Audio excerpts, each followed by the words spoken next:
Hello everyone and welcome to this channel. I am Mentor Khan sir and today we are going to learn something related to CUT UG program for the law student. जिन लोगों को CUT UG का examination देना है और इसके basis पे मैंने videos भी बनाया था कि ये कब एग्जामिनेशन हेल्ड होगा और किस तरीके से फॉर्म फिल होगा। इन सारे इन्फॉर्मेशन को मैंने अपने लास्ट वीडियो में बनाया था, आप लोग जाकर के देख लेना। अभी मैं उन सारे स्टूडेंट्स के लिए लेकर के आया हूँ जो CUT का एग्जाम देने वाले हैं और जिनके लिए इंग्लिश प्रॉब्लम है। तो मैं कनेक्ट टू माइंड्स एप्लीकेशन के साथ में और सारे के सारे जितने भी उसमें टेस्ट सीरीज दिए गए हैं उनका सबका वन बाय वन करके मैं डिस्कशंस करने वाला हूँ। अगर आप लोगों ने वो टेस्ट लगाया है, उस टेस्ट को दिया है, मॉक टेस्ट वगैरह, तो एक एक कर करके मैं उसका डिस्कशन भी करता जाऊंगा। क्यों? क्योंकि जिन लोगों जितने स्टूडेंट्स अभी तक ले चुके हैं सभी का ये था कि सर इस पे कम से कम आप इंग्लिश वाले पे एक वीडियो बनाइए। तो मैंने ये चीजें स्टार्ट कर दी है। हर एक वीडियो में आपको CUT अभी UG लॉ से रिलेटेड आपको वीडियोस मिलेंगे एंड इंग्लिश का सारा मैं डिस्कशन करने वाला हूँ। तो आइए यहाँ पे हम लोग स्टार्ट करते हैं। I am going to share my screen.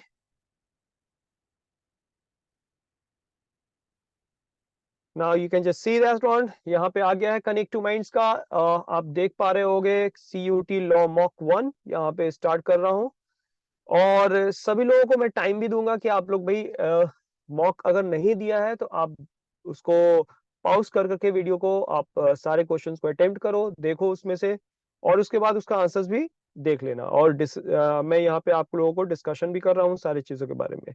तो चलिए हम लोग स्टार्ट करते हैं वन बाय वन कर करके और देखते हैं कि हम किस तरीके से उसका डिस्कशन करते हैं और कितना ये फ्रूटफुल होता है हमारे लिए। तो सबसे पहले ये जितनी भी इंस्ट्रक्शंस हैं इसको हम नेक्स्ट करेंगे। नेक्स्ट एंड यहाँ पे मुझे क्लिक करना होगा and I am just ready to begin this one. तो चलिए सेक्शन 1 में पहला ही क्वेश्चन आ जाता है हमारे पास में। सेक्शन 1 इसमें है ये PQRS, बहुत ही आसान क्वेश्चन है। इसको देखते हैं। टाइमिंग हमारा स्टार्ट हो चुका है। 30 क्वेश्चन होगा हमारे पास में। देखिए पैसेज से भी रिलेटेड क्वेश्चन हो गए। सारे क्वेश्चन को हम लोग आज डील करने वाले हैं जल्दी जल्दी। तो आप लोगों के पास में दो ऑप्शन है। इधर you can just pause the video, आप पॉज करो और उस पॉज कर करके पहले बना लो और फिर देख लो। अगर और जिन लोगों ने ये अटेम्प्ट कर लिया है तो उनके लिए सिर्फ और सिर्फ ये वीडियो होगा, हम लोग बनाते हुए चलेंगे, ठीक है। तो आपको कब पॉज करना है ये आप जानते हो, वहां पे आप कर करके पहले सॉल्व कर लो, फिर मैं इसको पूरा का पूरा सॉल्व कर रहा हूँ, ठीक है। तो चलिए स्टार्ट करते हैं। तो पहला यहाँ पर आप देख रहे हो कि आपको दिया हुआ है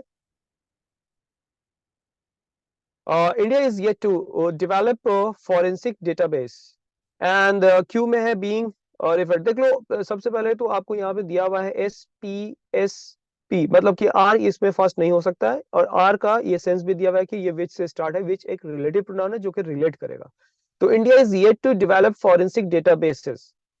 उसके बाद है being refer to DNA testing which would help solve cases faster despite the encouraging trend of more cases and यहाँ cases faster।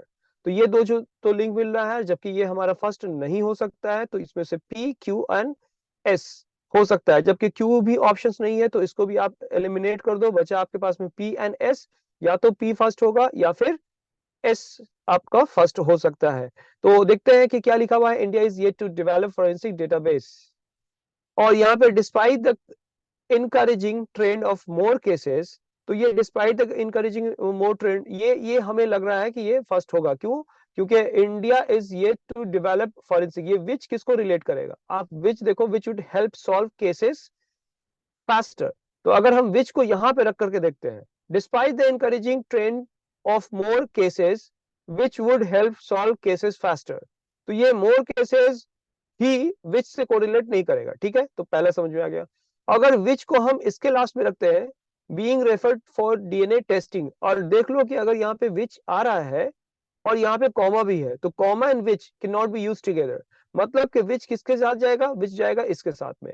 ये डेटाबेस यहाँ पे विच है और विच में क्या लिखा हुआ है? विच के लास्ट में है केसेस, और केसेस का इंट्रो कहाँ पे हो रहा है? यहाँ पे मोर केसेस। मतलब ये समझ में आ गया कि S would be the first one.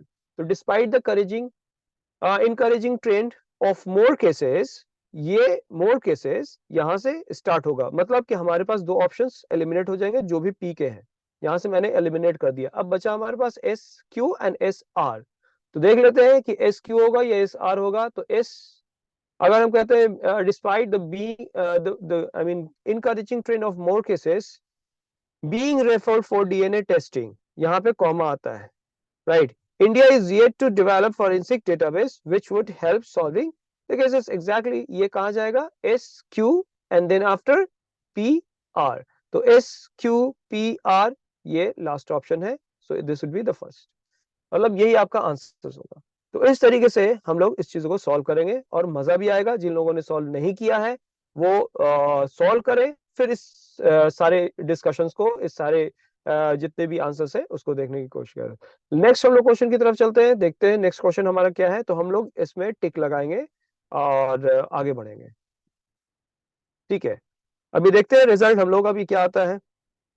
Next क्या है, पॉल्यूशन नीड्स। अब यहाँ पे जो क्वेश्चन है पॉल्यूशन नीड्स, ये क्या है, वर्ब है, ठीक है। पॉल्यूशन नीड्स, ये सब्जेक्ट एंड वर्ब। अब इसको क्या चाहिए, otherwise our further, otherwise contradictory word है, अदरवाइज नहीं तो, अन्यथा। अब ये to be tackled seriously, needs to be tackled, ऐसा हम लोग बोलते भी हैं क्योंकि ये पैसिव वॉइस में हो जाएगा, needs to be tackled something would suffer a lot. तो ये क्यू से ही स्टार्ट होगा, मतलब कि आप क्यू देख लो जहां भी और ऑप्शंस हटा दो इन सारे को, क्यू आर पी या क्यू पी आर। अब बोलो population needs to be tackled seriously, otherwise our future generations, क्योंकि अदरवाइज के बाद हमारे पास में एक सब्जेक्ट भी बच रहा है। अब इस सब्जेक्ट को कंप्लीट करने के लिए आपको चाहिए वर्ब प्लस ऑब्जेक्ट। तो आपका वर्ब यहां से वुड से है, तो इट्स वेरी इजी। तो आपका क्या हो गया, आप देख रहे हो कि लास्ट में क्या हो जाएगा, would suffer a lot, our जाएगा। तो यहाँ भी D would be the answer. तो हम लोग इसको भी आगे बढ़ेंगे, ये डी पे ऑप्शंस लगाएंगे, मार्किंग किया and then save and next. Once again his vision, सबसे पहले क्या आएगा, हिज विजन। एकदम आप आराम से इस चीजों को करो। अभी थोड़ा सा लेवल ऑफ डिफिकल्टीज आसान है, लेकिन आगे हम लोग देखते हुए चलेंगे। हिज विजन, उसके बाद hardly related to end goals were. अब देखो यहाँ पे वर है, वर का मतलब है कि इसके आगे एक और नाउन होगा। अब हमें कहीं पे भी नाउन नहीं मिल रहा है, राइट। नाउन क्या है, विजन ही है, तो मतलब कि ये इसी के साथ जाएगा, क्योंकि his vision and goals were, right. Q, Q से स्टार्ट होगा, सारी चीजों को एलिमिनेट करो, पता कि चला क्या कि क्यू से एक ही है, बी में टिक लगाओ, आगे बढ़ो, राइट। चलिए ऑप्शन बी।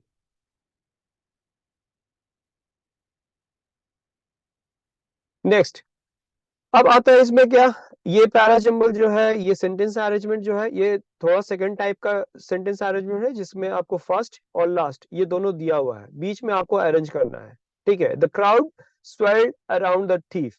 अब जो थीफ के चारों तरफ जो ये क्राउड थी वो बढ़ते जा रही थी। स्वेल्ड अराउंड का मतलब है इंक्रीज होना, चारों तरफ से इंक्रीज होना। चोर के चारों तरफ जो था ये थीफ था, और इसके चारों तरफ लोग बढ़ रहे थे, ठीक है। तो द क्राउड, जैसे कि हम लोग भी देखते हैं क्या होता है, कोई भी चोरी किया तो हम लोग भी एक बार नजर रोक करके, बाइक रोक रोक करके हम लोग उसको देखने की कोशिश करते हैं कि भैया ये पीटा जा रहा है कि क्या हम लोग एक जज की तरह चले जाते हैं वहां पे। बहुत बार ऐसा होता है कि एक चोर है, एक चोरी किया, चोरी करने के बाद कोई आदमी पीट रहा है, तो वहां पे जब वो पीट रहा है बिना जाने कि अरे इसने चोरी किया या कुछ ऐसा क्राइम किया, तो उसका सजा एकदम बैलेंस होना चाहिए। मतलब कि अगर उसने कोई पेन चोरी कर लिया है तो उसके उसके लिए एक दो थप्पड़ चलो ठीक है का, लेकिन उसने कुछ और सोना चांदी चोरी किया है तो उसके लिए थोड़ा और स्टिफनेस हो जाता है। मतलब चोरी तो चोरी है, लेकिन वो वैल्यू करता है, वो बेस्ड होता है कि चोरी कितनी कॉस्टली थी, राइट। और उसके अकॉर्डिंग सजा होती है। अदरवाइज ये कुछ एब्स्ट्रैक्ट चीजें हैं, मतलब कि ये महसूस किया जा सकता है। और जब हम लोग सराउंडेड होते हैं तो उसमें झांक के देखते हैं कि कितना पीटा गया। कभी कभी कुछ लोग ऐसे बोलते हैं, अरे यार इतना नहीं मारना चाहिए था, राइट। ए पेन ही तो चुराया था, इतना नहीं मारना चाहिए था। मतलब पेन ही तो चुराया था, लेकिन एक्टिविटी वही है, चोरी ही एक्टिविटी है। लेकिन वो चोरी के बेस पे ही मतलब कि क्या चोरी किया उसके बेस पे उसकी सजा होती है, अदरवाइज चोरी के बेस पे सजा नहीं होती है, राइट। तो ये हमारा एक सोसाइटी में प्रिवेल करता है, ये सोसाइटी का एक नियम बना हुआ है कि हाँ चोरी कितना चीज का किया है भाई, उसी के हिसाब से इसको सजा मिलनी चाहिए। तो चलिए यहाँ पे देखते हैं, स्वेल्ड अराउंड का मतलब हो गया कि चारों तरफ से घिरा होना। अब हमारे पास में चार ऑप्शंस यहाँ पे मिल रहे हैं, P Q R S, and last में है they were followed by the crowd which left the thief alone. अरे फॉलोड बाय द क्राउड मतलब they were followed by the crowd, जो क्राउड उसके पीछे था अब उसको छोड़ के भाग गया है, मतलब कि अब क्राउड नहीं है, मतलब कि कुछ ऐसा उसने काम किया है कि चाकू को दिखा दिया, राइट। यहाँ पे लिखा हुआ है suddenly he wiped out a knife from the under, I mean from under his shirt, अपने शर्ट के अंदर से उसने अचानक से चाकू निकाला है। The thief stood quite, his head hang in Shem. अरे ये तो उल्टा हो रहा है, चाकू भी निकाला है और ये क्वाइटली वो खड़ा था और शर्म से उसके सर झुके हुए थे। The two young man holding him, जो दो लोग उसको पकड़े हुए थे, वर स्केर्ड, डर गए, by the site of the shining knife, और किसको देख करके, उसके हाथ में चाकू था। अच्छा, चाकू वाला सेंटेंस इसके साथ में ही जाएगा, राइट। लेकिन ये वाला सेंटेंस अभी तक समझ में नहीं आ रहा है, क्या हुआ कि थीफ तो स्टूड था क्वाइट, खड़ा हुआ था, हिज हेड हंग इन शेम, समझ में नहीं आ रहा है। आगे देखते हैं, दे टुक टू देयर हील्स, और वो भाग गए। दे कौन, थीफ तो दे नहीं हो सकता है, दे क्योंकि थीफ तो सिंगुलर है, क्राउड भाग गया होगा, ठीक है। They were followed by the crowd, they were followed by the crowd which left the thief alone, और अकेला छोड़ दिया, मतलब कि इसमें कुछ ऐसा है, अप्स एंड डाउन्स।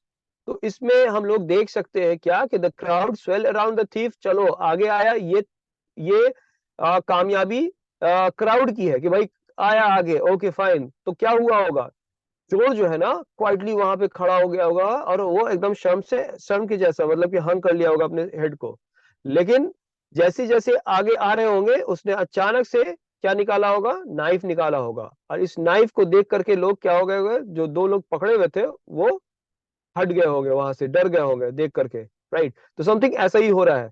तो अगर मैं इस चीजों को क्राउड ये करूं और इसके बाद में हम क्यू क्यू के साथ में अटैच करते हैं, तो मेरे पास एक ही ऑप्शन है, क्रॉस हो जाएगा सारा का सारा।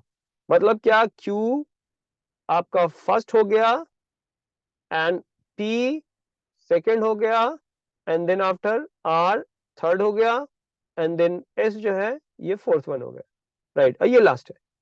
तो क्या हो गया, the crowd swelled around the thief stood quiet, his head hung in shame, suddenly he wiped out a knife from under his shirt, right। और थर्ड में क्या है, the two young man holding him was scared by the sight of this shining knife, and then after they stood to their heels, भाग खड़े हुए। सो इस type से आपको इस चीजों को सॉल्व करना होगा, क्योंकि अभी स्टिफनेस और बढ़ेगी और अब अपग्रेड वर्ड्स आएंगे यहाँ पर, थोड़े से कठोर वर्ड होंगे, उसको भी समझना होगा। These are very important to understand. तो मैं आपको क्यू पे यहाँ पे ताला लगाऊंगा, राइट। इस वाले पे फर्स्ट पे ताला लगा दिया, आगे बढ़ते हैं।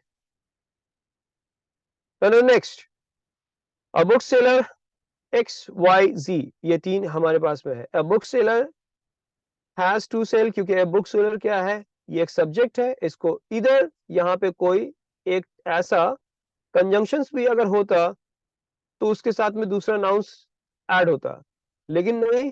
ये और दूसरा ऑप्शन क्या है कि डायरेक्ट यहाँ पे वर्ब भी हो सकता है, राइट। तो अगर मैं बात करूं कि यहाँ पे कोई ऐसा चीज है नहीं, अ book seller and that gives, तो ये तो वर्ब है ना, ये वर्ब है, नाउन नहीं है। एंड से इक्वल रैंक वाले ही पार्ट्स ऑफ स्पीच ऐड हो सकते हैं, मतलब कि जो भी कंजंक्शन है इक्वल रैंक में तो है नहीं यहाँ पे। तो यहाँ a book seller has to sell lies about books, ये जाएगा वाई, एंड वाई से आप देख लो कि कौन कौन सा है, तो हम क्रॉस कर दिया दोनों यहाँ पे। तो हमारे पास में अब आता है क्या, एंड दैट गिव्स, क्योंकि lies about the books and that gives him a distaste distaste for them was in the fact that he lies constantly। तो आप समझ में आ गया कि हाँ, C would be the right one, right। Y, X and Z, यही आपका सीक्वेंस बनेगा। इस पे आप ताला लगाइए, आगे बढ़ जाइए। तो जिन लोगों ने बना लिया है अपना, आप इसको देख भी लो कि किस तरीके से डिस्कशंस हो रहे हैं। सिर्फ और कनेक्ट टू माइंड्स में इस ऐप में ये सारा का सारा वहां पे मेंशन है भाई। सब दिया हुआ है, सारी चीज है, एक्सप्लेनेशन भी है, और आपको वहां पे पूरा का पूरा आपको एक्सप्लेनेशन है, आंसर्स भी दिए हुए हैं। नाउ एक छोटा सा पैसेज है, इसको पढ़ लेते हैं, देख लेते हैं, काफी छोटा सा है, लेकिन इसको मुझे इधर करना पड़ेगा क्योंकि आपको दिखना चाहिए। चलिए, हाँ तो read the following passage and answer the questions. हम लोग 10 क्वेश्चंस को आज तो लगा ही लेंगे, 10 क्वेश्चंस हमें करना है। Culture is defined as people's way of life. Exactly, culture तो भैया डिफाइन करता है कि आपका रहन सहन कैसा है। इट इंटेल्स, ये दर्शाता है, हाउ दे ड्रेस, कैसे पहनते हैं, कैसे कपड़े पहनते हैं, हाउ दे स्पीक्स, कैसे वो लोग बात करते हैं, and the type of food they eat, किस प्रकार का भोजन खाया जाता है, the manner in which they worship, and their art, among many other things. Indian cultures, therefore, is the Indians' way of life because of the population's diversity. There is immense variety in Indian culture. The Indian culture is a blend of various cultures belonging to diverse religions, caste, regions, follow their own traditions and culture. Indian culture is one of the oldest cultures in the world. India had an urban civilization even during Bronze Age. The Indus Valley civilizations, Harappan civilizations dated back to 3300 BC to 1300 BC. Distinct cultures different from each other coexist together in a single country. Thus, in India, there is a unity amidst vast culture diversity. The way people live in India is reflected in its culture. India is a land of unity in diversity, where people of different sex, caste, and religions live together. India is also called the land of unity in diversity, as different groups of peoples cooperate with each other to live in a single society. India in diversity has also become the strength of India. Unity, sorry. So now यहाँ पे आपके पास में questions आता है, sorry questions, where are the questions? Where is the questions? Go back to 6-1. Comprehension. So where is the question? Okay, ये नीचे है question. Sorry. So why there is a unity amidst का मतलब मैंने आप लोगों को ग्रामर बताया था, इसका मतलब होता है between, बीच में, लेकिन ये बीच में अनकाउंटेबल चीजों के लिए लगते हैं, because between का मतलब होता है दो के बीच में, among का मतलब होता है दो से ज्यादा के बीच में, and amid का मतलब होता है amid and amidst, जो कि होता है अनकाउंटेबल चीजों के बीच में, राइट? जैसे मेरा पर्स कचड़े के बीच में गिर गया है, तो कचरा is not two, not more than two. कचरा मतलब मलबा, ये सब क्या है, रेकेज, ये सब क्या है, ये सब अनकाउंटेबल चीजें हैं, ठीक है? मैं तुम्हारे लफड़े में के बीच में नहीं फंसना चाहता हूँ, इस तरीके से बात बोलते हैं। तो व्हाट इज लफड़ा? लफड़ा is uncountable, nobody can count there is 2 लफड़ा एंड 3 लफड़ास। सो नाउ गाइस, हम लोग आगे बढ़ते हैं, तो वो देखते हैं क्या बोला। The way people live in India is reflected in its culture. पहला ऑप्शन है भाई, क्या बोल रहा है कि why there is unity amidst culture diversity in India. The way people live in India is reflected in its culture. Yeah, Indian culture is one of the oldest culture in the world. तो ये पहले समझो कि question क्या कह रहा है। Why there is, सब तो सही होंगे, सारे ऑप्शन हो सकते हैं सही है, बट ये क्वेश्चन क्या कह रहा है कि क्यों, मतलब कि why there is unity amidst cultures diversity in India. तो इंडिया की जब बात हो रही है तो ये ऐसा थोड़ी आंसर आएगा कि Indian culture is one of the oldest cultures in in the world. ऐसा तो बिल्कुल भी नहीं हो सकता है। ओल्डेस्ट कल्चर रहने से क्या फर्क पड़ सकता है? वाई का आंसर तो उसमें बिल्कुल भी नहीं होगा। तो अब हमारे पास में ऑप्शन क्या है? India had an urban civilization, no, distinct cultures different from each other coexist together in a single country. So D would be the best answers of this why. Why is, why मतलब questions को पहले समझो, then you can just give the answers. Questions क्या बोल रहा है? Questions बोल रहा है कि why there is a unity amidst cultures diversity in India. So I'll just go for the last one, right? D. इसको सेव करते हैं, आगे बढ़ते हैं। आज हम लोग सिर्फ और सिर्फ 10 क्वेश्चंस को डील करेंगे। इसी को मैं आपको बार बार बताऊंगा कि हाँ किस तरीके से 30 क्वेश्चंस है। मैं कुछ आप लोगों को क्वेश्चन भी दूंगा, इसको आप लोग कर करके लाइए। क्लासेस से रिलेटेड क्वेश्चंस होंगे and then we will just go ahead. Now, if I just talk about the next question, seventh, directions given below the parajumble is also the parajumble. Just you have to find out the answers. चलिए जल्दी से बताइए कि क्या answer होने वाला है। तो don't leave something good. अब यहाँ पे दे दिया don't leave। आप ऑप्शंस मत देखो वहां पे कि आर पी क्यू होगा, क्यू आर पी होगा। आप अपना पहले सोचो कि क्या क्या सेंटेंस दिया है। Because once you realise to find better you had the best has found better. अब ये बहुत अच्छा एक सीक्वेंस बना हुआ है। अब आप कैसे इसको डील कर सकते हो। तो आप कहोगे don't live something good to find better. Exactly, don't live something good to find better, right. तो क्यू पहला आएगा, तो सारे ऑप्शंस में से दो ऑप्शंस तो हट जाएंगे, आर वाले एंड पी वाले। अब उसके बाद आएगा बिकॉज यू, क्योंकि आप अब कारण भी बताना है पहले। बिकॉज का मतलब क्या है, बिकॉज से पहले क्या है, बिकॉज से पहले है कारण, और उसके बाद आपका रिजल्ट परिणाम क्या होगा। तो बोल रहा है don't leave something good to find better because you once you realize you had the best has found better। तो आपके पास में एक ही ऑप्शन बचता है एंड दैट इज सेकंड।